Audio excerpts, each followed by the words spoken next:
विजयनगर साम्राज्य के बारे में हम लोग पढ़ेंगे और विजयनगर साम्राज्य को ही भारतीय इतिहास में जीत का शहर भी कहा जाता है, ऐश्वर्य का शहर भी कहा जाता है। और यह कर्नाटक के तुंगभद्रा नदी के किनारे हासपेट बेलारी जिला हम्पी में बसाया गया था। किसके द्वारा? हरिहर एवं बुक्का के द्वारा। यह वही हरिहर एवं बुक्का दो भाई हैं जिनको मोहम्मद बिन तुगलक दिल्ली उठा ले गया था। कैसा? और दिल्ली में उसी टाइम में कौन आया था?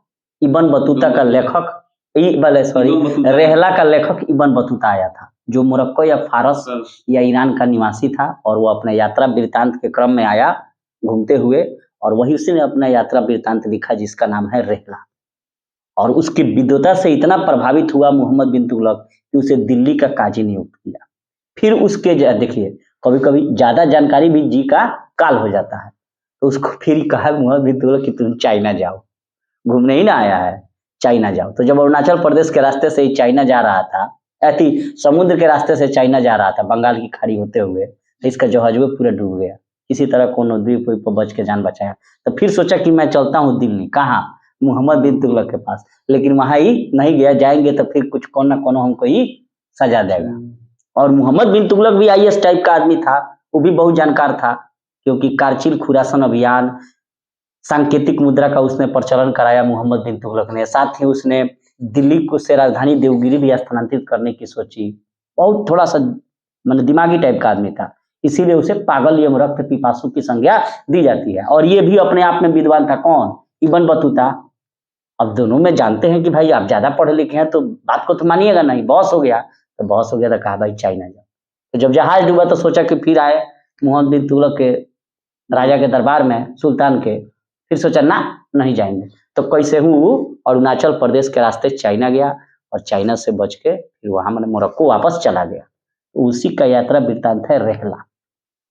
और इसी मोहम्मद बिन तुगलक के शासनकाल में दोनों को उठा ले गया, हरिहर एवं बुक्का दोनों भाइयों को, और कहा मुसलमान बना दिया दिल्ली ले जाकर, और कहा मेरे सेना में भर्ती हो जाइए। लेकिन ये सब कालांतर में छूट उठ गया, और विद्यारण संत के आशीर्वाद से ये इसने तुंगभद्रा नदी के तट पर जो है विजयनगर साम्राज्य की स्थापना की। ये बहुत ही इंपॉर्टेंट है, और इसमें 4 राजवंशों ने शासन किया है। सबसे पहले सस्सातीवु, संगम, सालू, तुलु और अरबीडू, 4 वंशों ने विजयनगर साम्राज्य पर शासन किया है।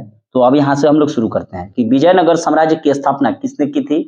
हरिहर एवं बुक्का नामक 2 भाइयों ने सन 1336 में विद्यारण्य संत के आशीर्वाद से अपने पिता संगम के नाम पर संगम राजवंश की स्थापना की। क्लियर है?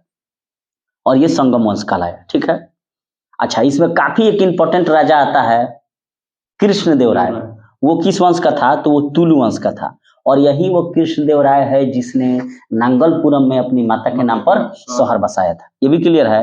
कृष्णदेवराय के शासन काल को तेलुगु साहित्य का स्वर्ण काल कहा जाता है, यानी कि क्लासिकल एरा। जैसे कि गुप्त काल को भी स्वर्ण काल कहा जाता है। क्यों? स्थापत्य कला के क्षेत्र में जहांगीर के काल को चित्रकला के क्षेत्र में, पेंटिंग के क्षेत्र में स्वर्ण काल कहा जाता है। अकबर के काल को हिंदी का स्वर्ण काल कहा जाता है, क्योंकि अब्दुल रहीम खान खाना था। किसका बेटा था वो? बैरम खां का बेटा था। तो वो हिंदी में बहुत अच्छा अच्छा चीज लिखा, क्योंकि अब्दुल रहीम खान खाना काफी नजदीक था किसके? हारका बाई के। हाँ, जिसे जोधा बाई भी टीवी सीरियल में कहा जाता है। और फिर से स्थापत्य कला का अगर स्वर्ण काल देखिएगा तो ये शाहजहां का भी काल हो जाएगा। तो इस तरह जो है तेलुगु साहित्य का स्वर्ण युग कहा जाता है कृष्णदेवराय के शासनकाल को। ठीक है। और अष्ट दिग्गज किसके दरबार में थे? कृष्णदेवराय के दरबार में। वहीं अष्ट प्रधान शिवाजी महाराज के। क्लियर है? तो कृष्णदेवराय ने कुछ उपाधियां ग्रहण की, जैसे कि आंध्र भोज, अभिनव भोज, आंध्र पितामह, यमन राजाचार्य, स्थापनाचार्य आदि की उपाधियां इसने धारण की। आंध्र प्रदेश वाला हम आंध्र भोज हैं, अभिनव भोज है, आंध्र पितामह है, यमन राजाचार्य, स्थापनाचार्य के। ठीक है। कृष्णदेवराय ने जाम्बवती कल्याणम की रचना की, जो कि संस्कृत भाषा में था। ये ध्यान रखना है कि कृष्णदेवराय ने जाम्बवती कल्याणम संस्कृत भाषा में रचना की, और तेलुगु भाषा में अमुक्त मालदेय ग्रंथ की रचना की, जो प्रशासनिक सिस्टम से संबंधित था। और वही अर्थशास्त्र, राजनीति की पुस्तक है, कौटिल्य चाणक्य ने रचना की है। ठीक है, बाबर ने अपनी आत्मकथा जो लिखा था तुर्की भाषा में, बाबरनामा, उसमें मेवाड़ के राजा एवं कृष्णदेव राय का चर्चा किया है। ये सर्वाधिक शक्तिशाली हिंदू राजा है, और साथ ही 5 मुस्लिम प्रांतों की भी चर्चा की है कि वो भी काफी शक्तिशाली है। क्लियर है। बंगाल, जब ये दिल्ली पर हमला किया बाबर, तो उस समय बंगाल का शासक कौन था? नुसरत खान। क्लियर है, बार बार पूछा जाता है। तो यहां से आता है कि विजयनगर साम्राज्य का अंत कैसे हुआ। 1336 में तो इसकी स्थापना हरिहर बुक्का नामक 2 भाइयों ने की थी। तो तालीकोटा या राक्षसी तगड़ी का युद्ध अथवा बनीहट्टी का युद्ध कहा जाता है, जो 23 जनवरी 1565 को हुआ, और इसमें विजयनगर की पराजय हुई थी। इसमें बहमनी साम्राज्य के जितने भी अंग थे, देखिए बहमनी साम्राज्य की स्थापना 1347 में हुई थी और हसन गंगू ने किया था, और उसी टाइम 1336 में 10 साल पहले विजयनगर साम्राज्य की स्थापना हरिहर बुक्का ने। आज शुरू से इन दोनों में लड़ाई होता था, और लड़ाई का कारण बताइए, जान ही सकते हैं। वहीं रायपुर दोआब का क्षेत्र, जहां पर धान की खेती काफी अच्छी होती है, उसी के लिए ये लोग लड़ते रहता था। कृष्णा तुभद्रा का जो एरिया था उपजाऊ मिट्टी का, तो उसी के लिए लड़ाई हुआ, और इसमें तालीकोटा या बनीहट्टी या राक्षसी तगड़ी का युद्ध 23 जनवरी 1565 को होता है, और जिसमें पूरी तरह से विजयनगर साम्राज्य को नष्ट कर दिया जाता है। क्लियर है। और यहाँ पर कुछ विदेशी यात्री आते हैं विजयनगर साम्राज्य में, इससे संबंधित बार बार प्रश्न पूछे जाते हैं कि विजयनगर आने वाला पहला विदेशी यात्री कौन था? निकोली कोंटी, इटली का था, और ये 1420 ईस्वी में देवराय प्रथम के शासनकाल में आया था। उसके बाद आता है अब्दुल रज्जाक, जो कि फारस यानी कि ईरान का रहने वाला था, और यह देवराय द्वितीय के शासनकाल में आया था। उसके बाद है नूनीज, जो पुर्तगाल का रहने वाला था, और आता है अच्युत देवराय के शासनकाल में। उसके बाद डोमिगियो पायस एवं बारबोसा, ये दोनों पुर्तगाल के थे, और कृष्ण देवराय के शासनकाल में भारत आए थे। क्लियर है। अब आते हैं लोग बहमनी साम्राज्य में। जफर खान, जिसका वास्तविक नाम हसन गंगू था, इसी ने 1347 में अलाउद्दीन हसन बहमन शाह की उपाधि धारण करके बहमनी साम्राज्य की स्थापना की, और बारूद का प्रयोग सबसे पहले इसी के शासनकाल में होता है। और बाबर यहाँ पर करता है तोप का प्रयोग पानीपत के प्रथम युद्ध में। तो गुलबर्गा को इसने अपनी राजधानी बनाई बहमनी साम्राज्य में, और उसका नाम अहसानाबाद रखा। अब आते हैं स्वतंत्र प्रांतीय राज्य के बारे में, जैसे कि कश्मीर। प्रारंभ में कश्मीर में एक हिंदू राजा हुआ जिसका नाम था सुहादेव। क्या था? सुहादेव। और कश्मीर पर प्रथम मुस्लिम शासक शाहमीर ने शासन किया। तो कश्मीर का प्रथम हिंदू राजा कौन था? सुहादेव, जो 14वीं शताब्दी के प्रारंभ में शासन कर रहा था। उसके बाद प्रथम मुस्लिम शासक हुआ शाहमीर। 1420 में जैनुल आब्दीन का नाम आपने सुना होगा। जैनुल आब्दीन, जिसे अली शाह का भाई शाही खां जैनुल आब्दीन नाम से सिंहासन पर बैठा, और ये इतना ज्यादा धार्मिक उदार व्यक्ति था कि इसी धार्मिक उदारता के कारण इसे कश्मीर का अकबर कहा जाता है, क्योंकि अकबर ने भी धार्मिक उदारता का काफी परिचय दिया है, क्योंकि अपने फतेहपुर सीकरी में इसने सूर्य उपासना का सेंटर बनवाया, और कहीं ना कहीं हिंदू धर्म से रिलेटेड है। उसके अलावा दास प्रथा, पर्दा प्रथा कब? 1562, तीर्थ यात्रा कर 63, और जजिया कर की समाप्ति 1564। लगातार ये जो कार्य अकबर ने किया है, इससे क्या लगता है कि धार्मिक सहिष्णु व्यक्ति है, उदार व्यक्ति है। तो वहीं कश्मीर का अकबर किसे कहा जाता है? जैनुल आब्दीन को। क्यों कहा जाता है? धार्मिक उदारता के कारण। क्लियर है। अच्छा, अब आते हैं जौनपुर। जौनपुर काफी इंपॉर्टेंट है, क्योंकि दिल्ली सल्तनत की दुर्बलता का लाभ उठाकर मलिक सरवर ने, जो कि एक प्रकार का हिजड़ा था यानी कि कस्टम था, तो मलिक सरवर ने जौनपुर में स्वतंत्र सरकी राजवंश की स्थापना की। ठीक है। साहित्य और स्थापत्य कला में उन्नति के कारण जौनपुर को भारत का सिराज कहा जाता है। काफी इंपॉर्टेंट प्रश्न है कि जौनपुर को भारत का सिराज क्यों कहा जाता है? साहित्य एवं स्थापत्य कला दोनों में उन्नति किया था। और इब्राहिम शाह ने 1408 में यहाँ पर अटाला मस्जिद का निर्माण कराया था, और हुसैन शाह सरकी इस वंश का अंतिम राजा था। तो सरकी सुल्तान का अंतिम राजा कौन था? हुसैन शाह सरकी। अब आइए मालवा। मालवा में खिलजी वंश की स्थापना महमूद शाह ने की थी, और सल्तनत काल में खिलजी वंश की स्थापना दिल्ली में किसने की थी? जलालुद्दीन फिरोज खिलजी ने। मांडू के किले का निर्माण किसने करवाया था? हुशंग शाह ने। बाज बहादुर और रूपमती के महल का निर्माण सुल्तान नसरुद्दीन शाह ने करवाया था। दिलावर खां हुसैन खां गोरी 1401 में मालवा को स्वतंत्र प्रांत घोषित कर वहां का शासक बना, और मांडू में हिंडोला महल का निर्माण गयासुद्दीन खिलजी ने कराया था। अब आइए मेवाड़, आधुनिक उदयपुर। यह वही मेवाड़ है जहाँ के गुहिलौत राजवंश के शासक कौन थे? राणा रतन सिंह, वही पद्मावती वाला। तो अलाउद्दीन खिलजी ने 1303 में मेवाड़ के गुहिलौत राजवंश के शासक रतन सिंह को पराजित करके मेवाड़ को दिल्ली सल्तनत में मिला लिया। बड़ा बढ़िया गानवा है जी, क्या नाम है उसका? अरे अभी पद्मावती नहीं आया था? नैनो वाले ने, हाँ यही ना है। बाद में गुहिलौत राजवंश की एक शाखा सिसोदिया वंश के हमीर देव ने क्या किया? मेवाड़ को स्वतंत्र घोषित करा लिया और यहीं पर राणा कुंभा ने 1448 में चित्तौड़ में एक विजय स्तंभ का निर्माण कराया।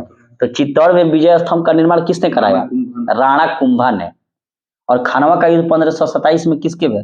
राणा संगा एवं बाबर के बीच हुआ। तो यहाँ से बार बार फंसता है राणा कुंभा और राणा संगा में कि विजय स्तंभ का निर्माण चित्तौड़ में किसने करवाया? कुंभा ने। और खानवा का युद्ध राणा संगा एवं बाबर के बीच 1527 में। अब 1518 में क्या हुआ था? खतौली का युद्ध हुआ था इब्राहिम लोदी एवं राणा संगा के बीच, जिसमें इब्राहिम लोदी हार गया था। ठीक है। अब आता है हल्दी घाटी का युद्ध, होता है 1576 में राणा प्रताप एवं अकबर के बीच। क्लियर है। और इसमें अकबर की ओर से कौन लड़ा था? मान सिंह। वहीं किसका? हरका भाई का भतीजा मान सिंह बिहार का भी सूबेदार बना है। रोहतासगढ़ का किला किसने बनाया था? मान सिंह ने। और रोहतासगढ़ में है ना सासाराम है, तो वहां पर वो बना है आपको शेरशाह सूरी का टॉम्ब, मकबरा अष्टकोणीय। अब आइए भक्ति आंदोलन। भक्ति आंदोलन का वास्तविक विकास जो है 7वीं सदी से लेकर 12वीं सदी के मध्य में दक्षिण भारत में होता है। और दक्षिण भारत में भक्ति आंदोलन का प्रारंभ 12 अलवार यानी कि विष्णु के उपासक 12 और 63 नयनार, नयनार का मतलब शिव के उपासक, इन्हीं के द्वारा शुरू किया गया। ये बार बार पूछता है कि नयनार किसके उपासक थे, किसकी पूजा करते थे? शिव के। और अलवार विष्णु के। तो कितने संत थे अलवार के? 12 और नयनार शिव के 63, इन्हीं के द्वारा किया गया। और भक्ति आंदोलन को दक्षिण भारत से उत्तर भारत में किसने लाया? रामानंद। और बाकी इधर जितने होंगे सब रामानंद के शिष्य होंगे, जैसे कन्ना चैतु। तो रामानंद का जन्म 1299 में प्रयाग वर्तमान राज्य इलाहाबाद में हुआ और इसमें प्रयाग और वाराणसी में इन्होंने शिक्षा प्रदान की। रामानंद का प्रमुख 12 शिष्यों में पद्मावती एवं सुरसरी ये महिलाएं थी, याद रखना है इसको। पद्मावती और सुरसरी महिलाएं थी। बाकी कबीर, रैदास, सेना, पीपा ये सब पुरुष थे। तो पीपा कौन जात के थे? राजपूत। सेना नाई, रैदास चमार थे और कबीर जुलाहा थे। ये कबीर जो हैं एकमात्र ऐसे संत थे जिन्होंने माने संत होने के बावजूद गृहस्थी जीवन का निर्वाह किया। और कबीर के दोहे कहाँ हैं? बीजक में। ठीक है। गुरु नानक के बारे में आइए। गुरु नानक का जन्म 1469 में वही तलवंडी पाकिस्तान के ननकाना साहिब में होता है और इन्होंने सिख धर्म चलाया, सिख धर्म की स्थापना की। क्लियर है। और गुरु का भोज लंगर की भी इन्होंने स्थापना की और लंगर को रेगुलर किसने कर दिया? लहना ने। ठीक है। और सिख धर्म का पवित्र ग्रंथ क्या है? गुरु ग्रंथ साहिब। क्लियर है। अब आइए मीराबाई। मीराबाई जो है मेड़ता के रतन सिंह राठौर की पुत्री थी, एकमात्र पुत्री थी। और इनका विवाह जो है राणा संगा जो था, कौन 1527 में जो खानवा का युद्ध हुआ बाबर से, उसी के बड़ा बेटा भोजराज से इनका शादी हुआ। लेकिन बाद में भोजराज की मृत्यु हो गई तो ये तबाली विधवा हो गई और विधवा होने के बाद इन्होंने कृष्ण भक्ति शुरू कर दी। और नरसी का मायरा गीत गोविंद पर टीका, गीत गोविंदम के रचनाकार कौन है? जयदेव। राग गोविंद और राग सौराठ जैसे इन्होंने ग्रंथों की रचना की है। तो मीराबाई का बनाम आपने सुना, मेरे तो प्रभु गिरधर नागर, मेरे तो प्रभु गिरधर नागर, राधा के मनमोहन। तुलसीदास का ये जन्म 1532 में उत्तर प्रदेश के बांदा जिले में होता है, राजापुर गांव में। और तुलसीदास ने अनेक ग्रंथ लिखे जिसमें रामचरितमानस, कवितावली, दोहावली और विनय पत्रिका। ठीक है। विनय पत्रिका, कवितावली, दोहावली और रामचरितमानस जैसे इन्होंने लिखे। ठीक है। नामदेव। आइए, महाराष्ट्र में भक्ति आंदोलन को लोकप्रिय बनाने में महत्वपूर्ण भूमिका नामदेव ने, और इनके गुरु बिठोवा के रहने वाले थे और खेचर संप्रदाय के थे, खेचरनाथ, और नामदेव बरकरी संप्रदाय के थे, और वही रामदास धरकरी संप्रदाय के। समर्थ रामदास किसके गुरु थे? शिवाजी के। रैदास, आइए, रैदास चमार जाति के थे और काशी में निवास करते थे, और इन्होंने रैदासी संप्रदाय की शुरुआत की। रविदास, हाँ, रविदास भी कह सकते हैं, रैदास भी कह सकते हैं। दादू दयाल, आइए, 1544 में अहमदाबाद में इनका हुआ था, और ये धुनिया जाति के थे, और दादू 1586 में आमेर में अकबर से मिले थे, और दादू दयाल ने निपख नामक आंदोलन चलाया, ये पूछता है। और शंकरदेव असम में, चैतन्य महाप्रभु बंगाल में, और संकीर्तन कीर्तन नहीं गाया जाता है, इस प्रथा को किसने चलाया? चैतन्य महाप्रभु बंगाल के। हरे कृष्ण हरे राम। अब आइए सूफी आंदोलन, जो काफी इंपॉर्टेंट है, और एक ना एक प्रश्न भक्ति आंदोलन से रहता है। सूफी शब्द की उत्पत्ति अरबी भाषा के शब्द सफा से हुआ है, जिसका अर्थ है पवित्रता। 14 सिलसिलों या रहस्यवादी संगठनों में चिश्ती, सुहरावर्दी, कादरी, नक्शबंदी और सत्तारी अधिक महत्वपूर्ण थे। सर्वप्रथम ख्वाजा मोइनुद्दीन चिश्ती ने भारत में चिश्ती संप्रदाय की प्रचार किया, और ये किसके साथ आए थे? गजनवी के साथ आए थे। क्लियर है? गोरी के साथ आए थे मोइनुद्दीन चिश्ती। मोइनुद्दीन चिश्ती अजमेर में जिनका दरगाह है, ये गोरी के साथ आए थे। जब पृथ्वीराज चौहान तराइन के द्वितीय युद्ध में हार जाता है, तब इन्होंने अजमेर में जो है अपना खानकाह बनाया। शेख फरीदुद्दीन गजे शंकर, ध्यान देना है, ये काफी इंपॉर्टेंट प्रश्न है, बार बार पूछा जाता है कि ये जो चिश्ती सिलसिले के जो माने नेता थे, सूफी संत बाबा फरीद, तो बाबा फरीद का वास्तविक नाम क्या था? शेख फरीदुद्दीन गजे शंकर। बाबा फरीद का नाम था गजे शंकर। और चिराग देहलवी किसे कहा जाता है? तो नसरुद्दीन महमूद को। ये बार बार प्रश्न पूछा गया यूपी पीसीएस में कि चिराग देहलवी माने दिल्ली के चिराग कौन है? नसरुद्दीन महमूद। और बाबा फरीद गजे शंकर। बाबा फरीद के दो प्रमुख शिष्य हुए, एक हुआ निजामुद्दीन औलिया जो दिल्ली में जिसका दरगाह था, और दूसरा थे और चिराग देहलवी चिश्ती संप्रदाय के पश्चित संत हुए। तो दो हुए बाबा फरीद के शिष्य, कौन? अच्छा, बाबा फरीद का क्या नाम था? गजे शंकर। और उनके दो शिष्य हुए, कौन? एक तो निजामुद्दीन औलिया, उसी ने कहा था हुनूस दिल्ली दूरस्थ है, आइए, और लकड़ी के महल में दब के मर गया, और तब जाके कौन बना? और दूसरा थे नसरुद्दीन चिराग देहलवी। और निजामुद्दीन औलिया के जब भी नहीं, देखिए, बाबा फरीद गजे शंकर, बाबा फरीद के दो शिष्य, एक था निजामुद्दीन औलिया और दूसरा थे चिराग देहलवी यानी कि नसरुद्दीन महमूद। अब इन निजामुद्दीन औलिया के शिष्य होते हैं तीन, एक का नाम है शेख सलीम चिश्ती, दूसरे का नाम है अमीर खुसरो जो राज दरबार में रह गया, और तीसरे का नाम है हसन देहलवी। फिर से मैं क्लियर कर देता हूं, ना तो बार बार फंसता है।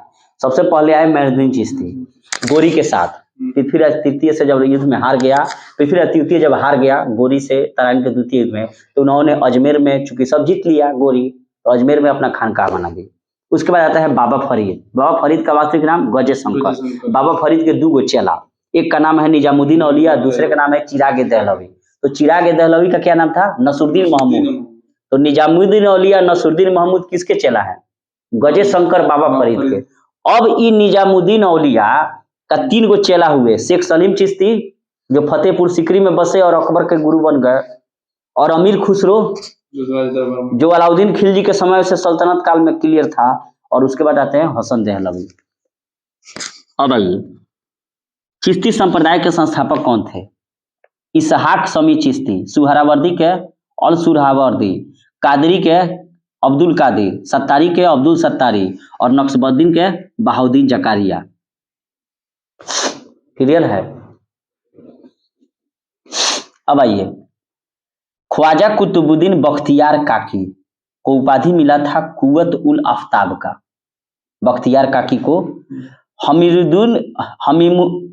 हमीदुद्दीन नागौरी को मिला था सुल्तान तारिकीन का उपाधि। निजामुद्दीन औलिया को मिला था महबूब इलाही और सुल्तान उल औलिया, और ये बड़ा खच्चर था, इसी ने कहा था हुनूस दिल्ली दूरस्थ है, पहले आइए तो बंगाल से। किसके बारे में कहा था? बंगाल के जो गयासुद्दीन तुगलक के बारे में कहा था। वह ना लकड़ी के महल में दब के मर गया, तब जाके मोहम्मद बिन तुगलक शासन बसासक किया। अब मोहम्मद बिन तुगलक मारा, तब जाके फिरोज शाह तुगलक चचेरा भाई शासन किया। तुगलक वंश जिसने 92 वर्षों तक शासन किया है। तो निजामुद्दीन औलिया को कौन उपाधि दिया गया? महबूब इलाही सुल्तान उल औलिया। सिराजुद्दीन उस्मानी को आईने हिंद, और चिराग दहलवी नसरुद्दीन महमूद को। और ये किसका चला था? बाबा फरीद का। और बाबा फरीद के 2 चेले हुए, निजामुद्दीन औलिया, नसरुद्दीन महमूद। और तब जाके निजामुद्दीन औलिया के 3 गो चेला। कौन कौन? सलीम चिश्ती, अमीर खुसरो, हसन दहलवी। सलीम चिश्ती को शेखुल हिंद की उपाधि दी गई। किसने दिया? अकबर ने। और इन्हीं के आशीर्वाद से जहांगीर पैदा हुआ था। इसलिए जहांगीर को प्यार से अकबर शेखू बाबा कहता था, और बचपन का नाम उनका सलीम था। किनका? जहांगीर का। अब्दुल कादिर जिलानी, पीराने पीर महबूब सुभानी, और शेख अहमद सरहिंदी, मुजुजुद्दीन अली फसानी। अब आइए मुगल साम्राज्य में। भारत में मुगल साम्राज्य की स्थापना किसने की? बाबर ने। कब की? 1526 में।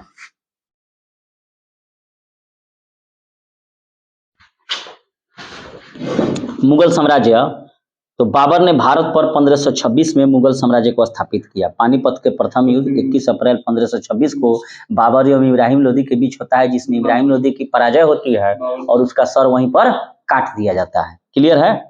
तो बाबर जो है 1526 से 1530 इसका शासनकाल रहा 4 वर्षों का। और जहीरुद्दीन मोहम्मद बाबर का जन्म 14 फरवरी 1483 को फरगना के एक छोटे से राज्य में हुआ। क्लियर है? तो बाबर का वास्तविक नाम क्या था? जहीरुद्दीन। और जलालुद्दीन किसका नाम था? अकबर का। पानीपत का प्रथम युद्ध कब हुआ? 21 अप्रैल 1526 को। कुछ ऐसी लड़ाइयां होती है जिसका डेट भी याद रखना जरूरी है, पूछा जाता है।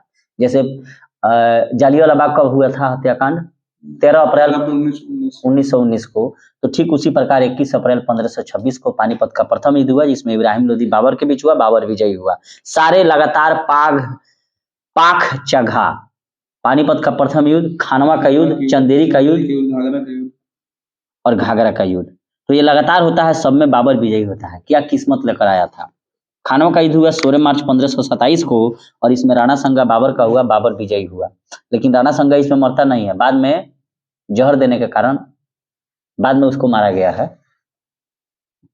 और राणा संगा के माता के द्वारा जहर देने के कारण ही बाबर मरा है, नहीं तो मरता नहीं। चंदेरी का युद्ध है ये 29 जनवरी 1528 को मेदिनी राय एवं बाबर के बीच। ये अफगान युद्ध था। बाबर विजयी हो गया। घाघरा का युद्ध 5 मार्च 1529 को अफगान एवं बाबर विजयी हो गया। हुमायूं द्वारा प्रमुख लड़ा गया चौसा बिलग्राम, चौसा 39 और बिलग्राम 40, 1540। शेर खां हुमायूं, दोनों में शेर खां विजयी हो जाता है। उसके बाद हुमायूं को विस्थापित होना पड़ता है और 15 वर्षों तक घुमक्कड़ का जीवन व्यतीत किया। बाबर के पिता का नाम उमर शेख मिर्जा, माता का नाम कुतलुब निगार खानम। और बाबर ने अपनी आत्मकथा तुझके बारबरी तुर्की भाषा में लिखी है, और इसको हिंदी में फारसी में अनुवाद किसने किया? अब्दुल रहीम खान खाना ने। और इस कार्य में पायंदा खान ने अब्दुल रहीम खान खाना की मदद की थी। बाबर की मृत्यु 26 दिसंबर 1530 को आगरा में हो गई। सबसे पहले इसको आगरा के आराम बाग में दफनाया गया, और बाद में इसके मनपसंद जगह पर काबुल में दफनाया गया। अब आइए हुमायूं 30 से 40 10 वर्षों तक शासन किया, और फिर 15 वर्षों तक कौन शासन करता है? यही शेर खान का खानदान, सूर्यवंश। तब 1555-56, और उसके बाद दीनपनाह नगर की सीढ़ी से गिर गया, मौत हो गया।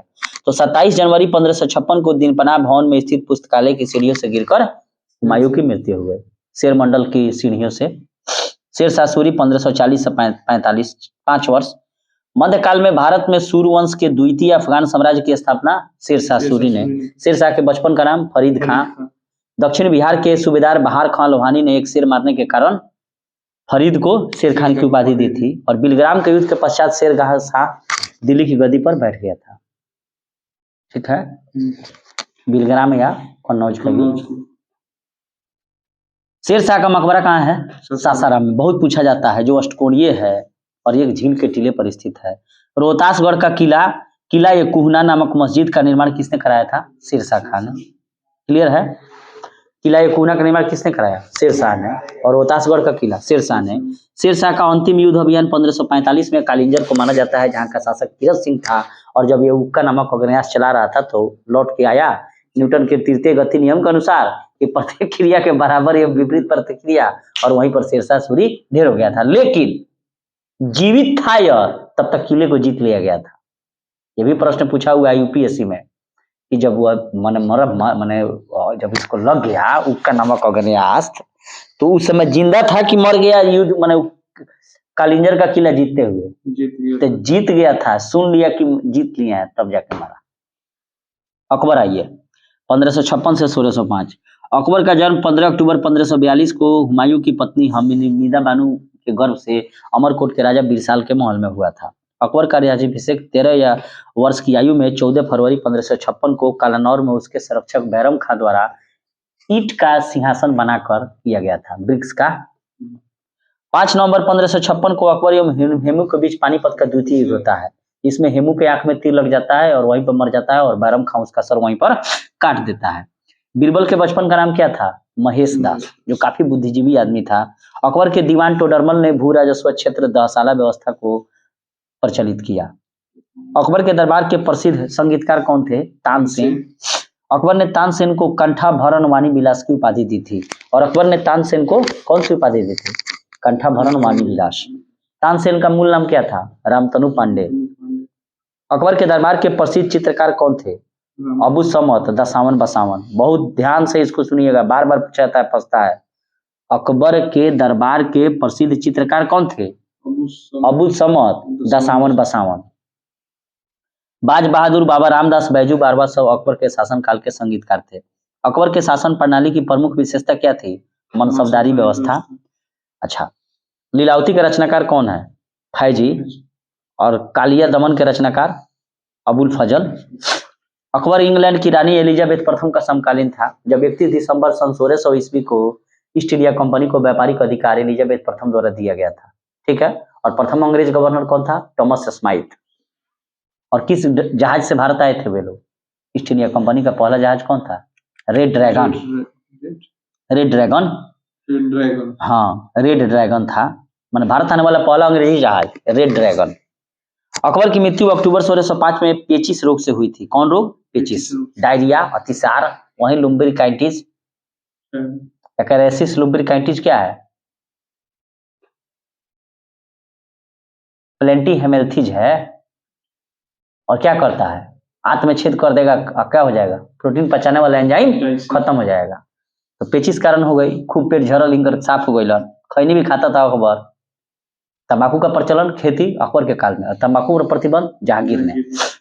अकबर को आगरा के निकट सिकंदरा में दफना दिया गया। कहानी खत्म। लेकिन अकबर द्वारा कुछ महत्वपूर्ण कार्य किए गए, जिसमें दास प्रथा एवं पर्दा प्रथा की समाप्ति 1562, तीर्थ यात्रा कर की समाप्ति 1563 और जजिया कर की समाप्ति 1564।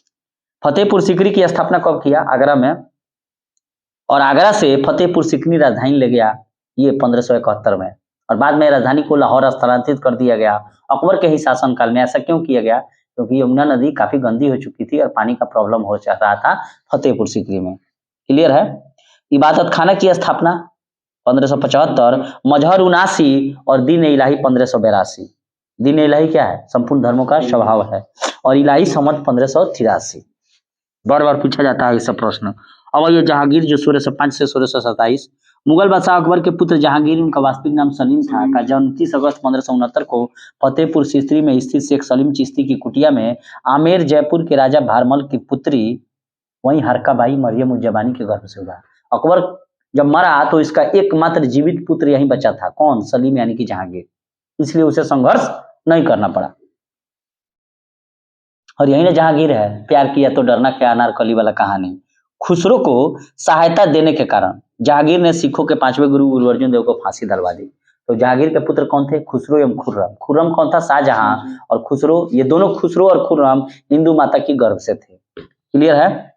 और खुसरो को सहायता देने के कारण जहांगीर ने सिखों के 5वें गुरु गुरु अर्जुन देव को फांसी दिलवा दी और खुसरो को अंधा करवा दिया। और बाद में खुर्रम यानी कि शाहजहां ने खुसरो को दक्षिण भारत में ले आकर उसे 6 इंच छोटा कर दिया। नूरजहां का वास्तविक नाम कौन था? मेहरुनिसा। और विवाह के उपरांत जहांगीर ने उसे नूरजहां नूर महल की उपाधियां दी और नूरजहां के पिता का नाम एमातुल्लाह था और एमातुल्लाह का मकबरा सफेद संगमरमर से निर्मित है जिसमें पृथ्वीदुर्गा का काम हुआ है और ये काम नूरजहां के द्वारा किया गया है। नूरजहां की माता का नाम असमत बेगम था और उसने गुलाब से सेंट निकालने की खोज भी दी थी। क्लियर है? एमातुल्लाह के मकबरे का निर्माण नूरजहां ने करवाया था जो पूर्ण रूप से सफेद संगमरमर से निर्मित था और सर्वप्रथम इसी इमारत में पितृदुर्गा या जड़ाऊ का काम किया गया है। मैंने पत्थर में काटकर नग भरा गया है, कीमती पत्थर। जहांगीर के ज्येष्ठ पुत्र खुसरो ने 1606 में विद्रोह किया था और वो कौन सहायता किया था? गुरु अर्जुन देव, सिखों के 5वें गुरु, जिन्होंने आदि ग्रंथ की रचना की एवं अमृत से जलाशय को खुलवाया। स्वर्ण मंदिर का निर्माण भी उन्होंने ही करवाया। जहांगीर के शासनकाल चित्रकला का स्वर्ण काल माना जाता है और उस्ताद मंसूर और अबुल हसन, उस्ताद मंसूर किसका चित्र बनाता था? पक्षियों का। और अबुल हसन जो थे जहांगीर के काल में चित्रकला का काफी अच्छा काम करते थे, जबकि अबू सम्मद बसावन अकबर के शासनकाल में थे, लेकिन यहाँ अबुल हसन है और मंसूर पक्षियों का चित्र बनाता था।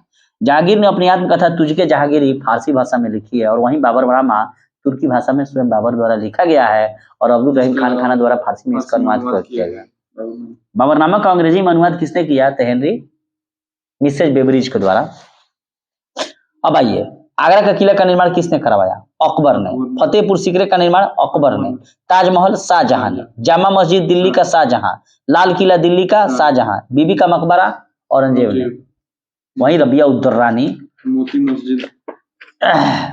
जहांगीर के दरबार में आने वाले ब्रिटिश सम्राट जेम्स प्रथम का राजदूत कौन था? Captain Hawkins. कब आया था? 1608-9 में। उसी को इंग्लिश खान की उपाधि जहांगीर ने दी थी क्योंकि अंग्रेजी में अच्छा से बात की, फारसी में अच्छा से बात की अंग्रेज होते हुए भी। और उसके बाद 1516 से लेकर 1616 से लेकर 1619 तक कौन आया था? Thomas Roe. शाहजहां ये 1628 से 1658। और शाहजहां का जन्म फरवरी 1592 में जहांगीर की पत्नी जगत गोसाई के गर्भ से हुआ था और ये मेवाड़ के राजा की बेटी थी। शाहजहां के बचपन का नाम क्या था? खुर्रम। और खुर्रम का विवाह आसफ जहां की पुत्री अंजुमन बानो बेगम से हुआ, वही मुमताज महल और हो गया। तो बाद में क्या हुआ? ताजमहल बनवा दिया। बहुत काम किया शाहजहां, दिल्ली का लाल किला सब वही ना बनवाया, जामा मस्जिद। अंजुमन बानो बेगम कालांतर में मुमताज महल के नाम से प्रसिद्ध हुई और मुमताज महल की मृत्यु के बाद मृत्यु के बाद उसकी स्मृति में शाहजहां ने उसकी कब्र पर ताजमहल निर्माता उस्ताद अहमद लाहौरी का निर्माण करवाया। जानदानी कब लड़का भाई रहा है? 14 गो। बधाई सांसों ना मिलत हुई अंजुमन बानो बेगम के। सांस ना मिली तो मरी लो ही लेंगे। अब कुछ आइए, मुगल कालीन कुछ प्रमुख पुस्तकें हैं, जैसे तुझके बाबरी बाबरनामा तुर्की भाषा में किसने लिखा? बाबर ने। तारीख रसीदी मिर्जा हैदर दुगलत फारसी भाषा में। हुमायूंनामा गुलबदन बानो बेगम। गुलबदन बानो बेगम बाबर की कौन थी? पुत्री और हुमायूं की बहन थी और अकबर की फूआ थी।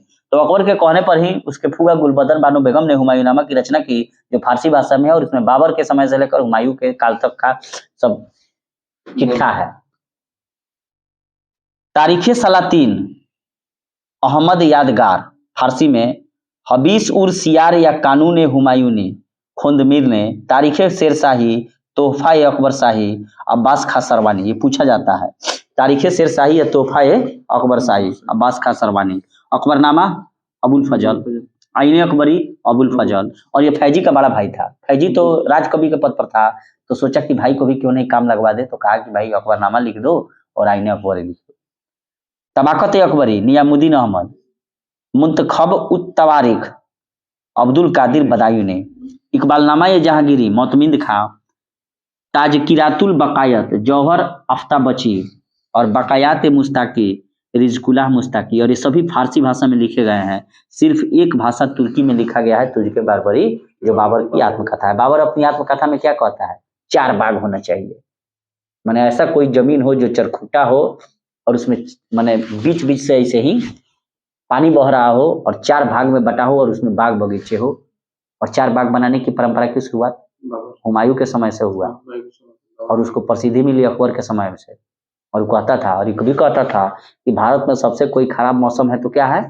बरसात का, क्योंकि हथियार में जंग लग जाता है। और कह रहा था कि भारत के लोग, भारत की लड़कियां सुंदर नहीं है। अच्छा, अब आइए कुछ शिवाजी के बारे में देखते हैं, शिवाजी के अष्टप्रधान के बारे में, कि मराठों का उत्कर्ष जो है तो शिवाजी के शासनकाल में हुआ। ठीक है, शिवाजी कि जो भी मराठे थे पहले बीजापुर के अधीन कार्य करते थे। शिवाजी के पिता का नाम शाहजी भोसले, माता का नाम जीजाबाई। और शिवाजी का जो जन्म है 6 अप्रैल 1627 को, बार बार पूछा जाता है कि शिवाजी का जन्म कब हुआ। 6 अप्रैल 1627 को सिवनेर के दुर्ग में हुआ। फिर शिवाजी का जन्म सिवनेर के दुर्ग में। शिवाजी ने मुगलों के प्रतिनिधि राजा जय सिंह के साथ जून 1665 में एक संधि कर ली जिसे कहा जाता है पुरंदर की संधि। और शिवाजी ने रायगढ़ को शिवाजी ने किसको राजधानी बनाया? रायगढ़ को। शिवाजी का जन्म सिवनेर के दुर्ग में 1627 में। 1665 में शिवाजी ने बीजापुर के सेनापति अफजल